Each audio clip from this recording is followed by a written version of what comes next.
ஹாய்ங்க. எப்படி இருக்கீங்க? நான் சூப்பரா இருக்கேன். நான் இந்த படத்தோட பேசக்கூடிய படம் என்னன்னு கேட்டீங்கன்னா, சிறை அப்படிங்கிற படத்த பத்தி. கிட்டத்தட்ட இந்த படத்த 1 மாசத்துக்கு முன்னாடி இருந்தே எல்லாருமே ரொம்ப நல்லாயிருக்கு, சூப்பரா இருக்கு அப்படிங்கிற மாரியான ஒரு டாக் இருந்துகிட்டே இருந்துச்சு. 2, 3 நாளைக்கு முன்னாடியே ப்ரெஸ்ஸும் போட்டாங்க. ஸோ பெரிய யூடியூபர்ஸ் எல்லாருமே ரிவ்யூஸும் போட்டு முடிச்சுட்டாங்க. அ எனக்கு இந்த மாரியான படங்கள் பிடிக்காதுங்க. நமக்கு பொறுத்தவரைக்கும் ரொம்ப ஜாலியான, சந்தோஷமான, நிம்மதியான படங்கள பார்க்குறது தான் இன்ட்ரெஸ்டிங்கா இருக்கும். ஆஹா கல்யாணம், இனிது இனிது, அபியும் நானும் இந்த மாதிரியான ராதாமோகன் டைப் படங்கள். போனோமா சந்தோஷமா சிரிச்சோமா வந்தோமா அப்படிங்கிற மாதிரியான படங்கள் தான் பிடிக்கும்.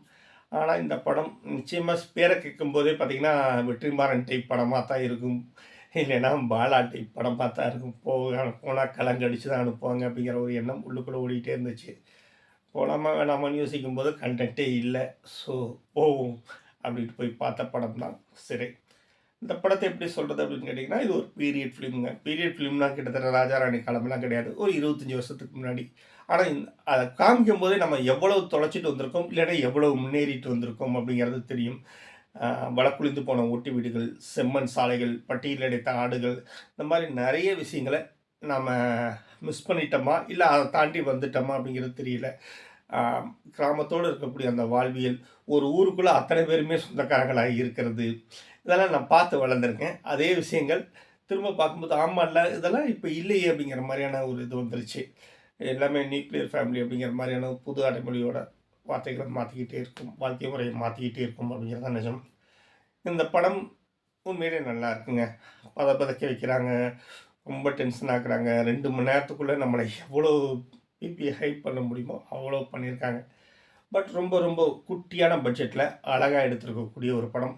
விக்ரம் பிரபுக்கு பொதுவா இந்த மாரியான படங்கள் நெறைய கை குடுக்குதோ அப்படிங்கிற மாரியான தோணுது. சமீபமா அவர் எடுக்கக்கூடிய படங்களுடைய கதைகள் அது வந்து அவர வந்து திரும்பவும் லைம் லைட்டுக்குள்ள கொண்டு வருது அப்படிங்கிறத சொல்ல முடியும். அப்புறம் மாஸ்டர் தயாரிப்பாளர் லலித்தோட பையனும் ஹீரோவா அறிமுகமாயிருக்காரு. ஆ இந்த படத்துக்கு அவர் ஓகேங்க. அவரு விக்ரம் பிரபு பக்கத்துல இருக்கும்போது, விக்ரம் பிரபு பெரிய ஜெயண்ட் மாரி இருக்காரு. அந்த பையன் வந்து குட்டியா இருக்கிற மாரி இருக்கும்.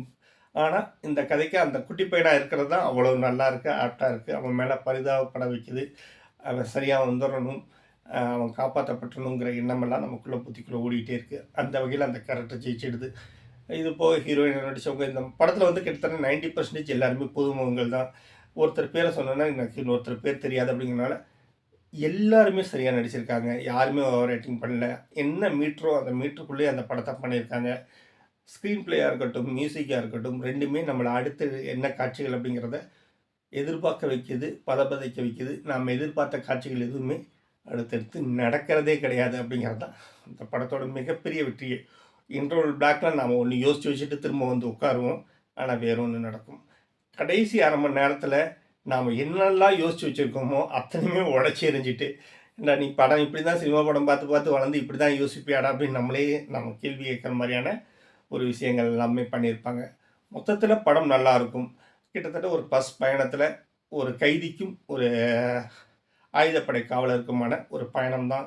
அது அவங்களுக்குள்ள நட்ப உருவாக்குதா? இல்ல விரிசல உருவாக்குதா? என்ன விதமான பாதிப்புகள உருவாக்குது 2 பேருடைய வாழ்க்கையிலயும் அப்படிங்கிறத இந்த படம் ரொம்ப அழகா சொல்லியிருக்கு. இத தாண்டி அ போலீஸ் காவல் நிலையத்தில இருக்கக்கூடிய அதிகார படிநிலைகள பத்தி பேசியிருக்கு.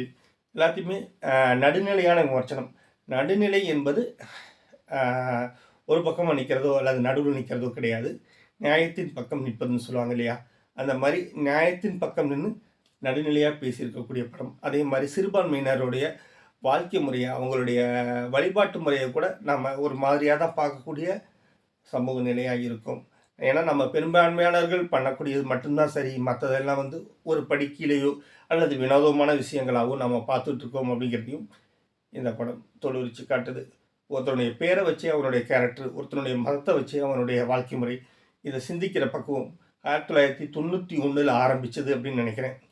அதுவரைக்கும் முஸ்லிம்கள வேற மாரி காமிச்சுட்டு, அதுக்கப்புறமா எல்லா திரைப்படங்களையும் தொடர்ச்சியா தீவிரவாதிகள் அப்படின்னாலே முஸ்லிம்கள் அப்படிங்கிறத பத்தி மட்டுமே பேசிட்டு இருக்கக்கூடிய விஷயத்துல, இந்த படத்துல ஹீரோவோட பேரு முஸ்லிம். அந்த பேருக்கு இந்த பேர்ல உள்ளவன் ஒருத்தன் என்ன பண்ணான் தெரியுமா? அப்படிங்கிற மாரி ஒரு கேள்வி கேட்பாங்க. அந்த படம் அங்க தான் நிக்குது. அங்க தான் நம்மள நிமிர்ந்து உட்கார வைக்குது. நாம சாதாரணமான ஒரு 10ஓட 11 ஆன ஒரு படத்த பார்க்க வரல அப்படிங்கிறதையும் இந்த படம் சொல்ல ஆரம்பிக்குது. நான் கதைய பத்தி எதுவுமே சொல்லல. ஏன்னா, நீங்க எல்லாருமே அவசியமா அந்த படத்த பார்க்கணும்னு நான் ரொம்ப ஆசைப்படுறேன். அதனால தான் அதிகாலையில எந்திரிச்சு உட்காந்து வீடியோ போட்டுட்ருக்கேன். தூக்க கலக்கத்தில இருக்கக்கூடாதுங்கிறதுக்காக கண்ணாடியும் போட்டுருக்கேன். சரி, நீங்க இன்னொரு தடவ இந்த படத்த பாருங்க. பார்த்துட்டு என்னுடைய பார்வையும், உங்களுடைய பார்வையும் சரியா இருக்கா அப்படிங்கிறத பத்தி சொல்லுங்க. இன்னொரு வீடியோல கண்டிப்பா நாம் சந்திப்போம். நன்றி.